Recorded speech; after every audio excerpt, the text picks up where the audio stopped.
Hi all, welcome to Malnad blogs Kannada. ಇವತ್ತು ನನ್ನ ಮಗನ ಸ್ಕೂಲಲ್ಲಿ ಪೇರೆಂಟ್ಸ್ ಮೀಟಿಂಗ್ ಇತ್ತು. ಇದು ನಮ್ಮ ಸ್ಕೂಲು ಕೂಡ. ಇಲ್ಲಿ ನಾನು ಟೀಚರ್ ಆಗಿ ವರ್ಕ್ ಮಾಡಿದ್ದೆ, ಅದಕ್ಕೆ ಇದು ನಮ್ಮ ಸ್ಕೂಲು ಕೂಡ ಹೌದು. ಇವತ್ತು ಇಲ್ಲಿ ಪೇರೆಂಟ್ಸ್ ಮೀಟಿಂಗಿಗೆ ಬರೋಕೆ ಹೇಳಿದ್ರು, ಅದಕ್ಕೆ ಬಂದೆ. ಇಲ್ಲಿ ಫಸ್ಟ್ ಪೂಜೆ ಮಾಡಿನೇ ಎಲ್ಲಾ ಪ್ರೋಗ್ರಾಮ್ನು ಸ್ಟಾರ್ಟ್ ಮಾಡ್ತೀವಿ ದೀಪ ಹಚ್ಚೋದ್ರಿಂದ. ಇಲ್ಲಿ ಎಜುಕೇಶನ್ ಜೊತೆಗೆ ಸಂಸ್ಕಾರವನ್ನ ತುಂಬಾ ಚೆನ್ನಾಗಿ ಕೊಡ್ತಾರೆ, ಅದಕ್ಕೆ ನಮ್ಮ ಸ್ಕೂಲ್ ಅಂದ್ರೆ ನಮಗೆ ತುಂಬಾನೇ ಇಷ್ಟ. ಅದನ್ನೆಲ್ಲ ಮುಗಿಸ್ಕೊಂಡು ಹಾಗೆ ಸ್ವಲ್ಪ ಟೌನ್ಗೆಲ್ಲ ಹೋಗೋದಿತ್ತು. ಎಲ್ಲ ಮುಗಿಸ್ಕೊಂಡು ಚಿಕನ್ ತಗೊಂಡು ಬಂದಿದ್ದೆ ಇವತ್ತು ಮನೆಗೆ. ಕರಿಬೇವು ಚಿಕನ್ ಮಾಡೋಣ ಅಂತ ಹೇಳಿ. ಅದಕ್ಕೆ ನಾನು ಫಸ್ಟ್ ಬಾಣಲೆ ಇಟ್ಕೊಂಡು ಅದಕ್ಕೆ ಸ್ವಲ್ಪ ಎಣ್ಣೆ, ಧನಿಯಾ ಕಾಳು, ಹಸಿಮೆಣಸು, ಸ್ವಲ್ಪ ಕಾಳು ಮೆಣಸು, ಹಾಗೆ ಶುಂಠಿ, ಬೆಳ್ಳುಳ್ಳಿ, ಕರಿಬೇವನ್ನ ಹಾಕಿಬಿಟ್ಟು ಚೆನ್ನಾಗಿ ಇದನ್ನ ಫ್ರೈ ಮಾಡ್ಕೊತಾ ಇದ್ದೀನಿ. ಇದು ತುಂಬಾ ಚೆನ್ನಾಗಿ ಫ್ರೈ ಆಗಬೇಕು. ಅದಕ್ಕೆ ಕರಿಬೇವಿನ ಸೊಪ್ಪನ್ನ ಸ್ವಲ್ಪ ಜಾಸ್ತಿನೇ ಹಾಕೊಂಡಿದ್ದೀನಿ. ಒಂದು ಈರುಳ್ಳಿ ಮತ್ತೆ ಒಂದು ಟೊಮ್ಯಾಟೋನ ಹಾಕಿ ಫ್ರೈ ಮಾಡ್ಕೊತಾ ಇದ್ದೀನಿ. ಇದು ಫ್ರೈ ಚೆನ್ನಾಗಿ ಆದ್ಮೇಲೆ ಇದಕ್ಕೆ ಸ್ವಲ್ಪ ಉಪ್ಪು, ಅರಿಶಿನ ಪುಡಿನೂ ಕೂಡ ನಾನು ಆ್ಯಡ್ ಮಾಡ್ಕೊತೀನಿ. ಇದನ್ನೆಲ್ಲ ಆ್ಯಡ್ ಮಾಡ್ಕೊಂಡು ಗ್ರೈಂಡ್ ಮಾಡ್ಕೊಬೇಕು. ಗ್ರೈಂಡ್ ಮಾಡ್ಕೊಳ್ಳುವಾಗ ಒಂದಿಷ್ಟು ಕರಿಬೇವಿನ ಸೊಪ್ಪನ್ನ, ಒಂದು ಮುಷ್ಟಿಯಷ್ಟು ಕರಿಬೇವಿನ ಸೊಪ್ಪನ್ನು ಕೂಡ ಆ್ಯಡ್ ಮಾಡಿಕೊಂಡು ಗ್ರೈಂಡ್ ಮಾಡ್ಕೊಂಡೆ.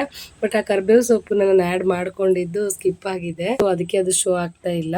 ಈ ನಾನ್ ವೆಜ್ ರೆಸಿಪಿಗಳಿಗೆಲ್ಲ ನಾವು ಗ್ರೈಂಡ್ ಮಾಡ್ಕೊಳ್ಳುವಾಗ ಖಾರನ ತುಂಬ ನೈಸಾಗಿ ಗ್ರೈಂಡ್ ಮಾಡ್ಕೊಬೇಕು. ಹಂಗೆ ಮಾಡ್ಕೊಳ್ಳೋದ್ರಿಂದ ತುಂಬ ಚೆನ್ನಾಗಿ ಟೇಸ್ಟ್ ಬರುತ್ತೆ.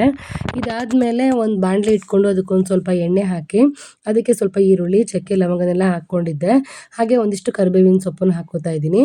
ಸ್ವಲ್ಪ ಕರಿಬೇವಿನ ಸೊಪ್ಪನ್ನ ಜಾಸ್ತಿನೇ ಯೂಸ್ ಮಾಡ್ಕೊಬೇಕಿಲ್ಲಿ. ಇದು ಕರಿಬೇವಿನ ಸೊಪ್ಪಿಂದೇ ಚಿಕನ್ ಆಗಿರೋದ್ರಿಂದ ತುಂಬ ಚೆನ್ನಾಗಿರುತ್ತೆ ಫ್ಲೇವರು ಅಂತ.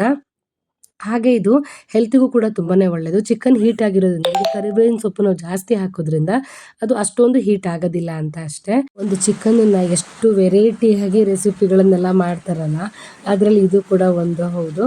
ಇದು ಬಿರಿಯಾನಿ ಒಟ್ಟಿಗೂ ತುಂಬಾನೇ ಚೆನ್ನಾಗಿರುತ್ತೆ, ಅಥವಾ ಗೀ ರೈಸ್ ಒಟ್ಟಿಗೂ ಕೂಡ ತುಂಬ ಚೆನ್ನಾಗಿರುತ್ತೆ. ಹಾಗೆ ವೈಟ್ ರೈಸ್ ಒಟ್ಟಿಗೂ ಕೂಡ ಚೆನ್ನಾಗಿರುತ್ತೆ. ಇದಕ್ಕೆ ನಮಗೆ ತುಂಬ ಇಷ್ಟ ಅಂದರೆ ಅಕ್ಕಿ ರೊಟ್ಟಿ ಒಟ್ಟಿಗಂತೂ ಇದು ಸಖತ್ ಕಾಂಬಿನೇಷನ್ ಅಂತಾನೆ ಹೇಳ್ಬೋದು. ತುಂಬಾನೇ ಚೆನ್ನಾಗಿತ್ತು. ಇದನ್ನ ಫ್ರೈ ಮಾಡ್ಕೊಳ್ತಿರ್ಬೇಕಾದ್ರೆ ಮಧ್ಯ ಮಧ್ಯದಲ್ಲಿ ಸ್ವಲ್ಪ ಕರಿಬೇವನ್ನ ನಾನು ಆ್ಯಡ್ ಮಾಡ್ಕೊತಾ ಇದ್ದೀನಿ. ಅದಾದಮೇಲೆ ರುಬ್ಬಿರೋ ಮಸಾಲೆನೆಲ್ಲ ಹಾಕಿ ನಮ್ಗೆ ಎಷ್ಟು ಬೇಕಷ್ಟು ನೀರು, ನಾನಿಲ್ಲಿ ನೀರು ಜಾಸ್ತಿ ಹಾಕ್ತಾ ಇಲ್ಲ, ಅದು ಗಟ್ಟಿಯಾಗಿದ್ರೇ ತುಂಬ ಟೇಸ್ಟಾಗಿರುತ್ತೆ. ಇದನ್ನು ಹಾಕ್ಬಿಟ್ಟು ನೀಟಾಗಿ ಸ್ವಲ್ಪ ಕುದಿಸ್ಕೊಬೇಕಾಗುತ್ತೆ. ಅದು ಚೆನ್ನಾಗಿ ಕುದ್ಬಿಟ್ರೆ ರೆಸಿಪಿ ರೆಡಿಯಾಗೋಯ್ತು. ಅಕ್ಕಿ ರೊಟ್ಟಿ ಜೊತೆಗಂತೂ ತುಂಬ ಚೆನ್ನಾಗಿರುತ್ತೆ, ಚಪಾತಿ ಒಟ್ಟಿಗೂ ಚೆನ್ನಾಗಿರುತ್ತೆ. ನಮಗೆ ಇದು ತುಂಬಾ ಇಷ್ಟ ಆಗುತ್ತೆ. ಟೇಸ್ಟು ಕೂಡ ತುಂಬಾ ಚೆನ್ನಾಗಿ ಬಂದಿತ್ತು. ನೀವು ಒಂದ್ಸಲ ಟ್ರೈ ಮಾಡಿ ನೋಡಿ ಹೇಗಿತ್ತು ಅಂತ ಹೇಳಿ ಕಮೆಂಟ್ ಸೆಕ್ಷನಲ್ಲಿ ತಿಳಿಸಿ. ಲಾಸ್ಟಿಗೆ ಮತ್ತೆ ಒಂದು ಸ್ವಲ್ಪ ಕರಿಬೇವನ್ನ ಆ್ಯಡ್ ಮಾಡ್ತಾ ಇದ್ದೀನಿ.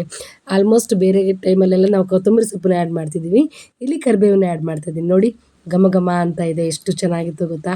ಒಂದ್ಸಲ ಟ್ರೈ ಮಾಡಿ ನೋಡಿ ಹೇಗಿತ್ತು ಅಂತ ಕಮೆಂಟ್ ಮಾಡಿ ಆಯಿತಾ. ಇದಾಗಿತ್ತು ನನ್ನ ಇವತ್ತಿನ ರೆಸಿಪಿ. ಇದೇ ಥರ ಇನ್ನೂ ಒಳ್ಳೆ ರೆಸಿಪಿಗಳ ಜೊತೆಗೆ ನಾನು ನಿಮಗೆ ಮತ್ತೆ ಸಿಗ್ತೀನಿ. Thanks for watching. ಹಾಗೆ ನನ್ನ ಚಾನಲ್ನ ಸಬ್ಸ್ಕ್ರೈಬ್ ಮಾಡೋದನ್ನ ಮರಿಬೇಡಿ. See you in the next vlog.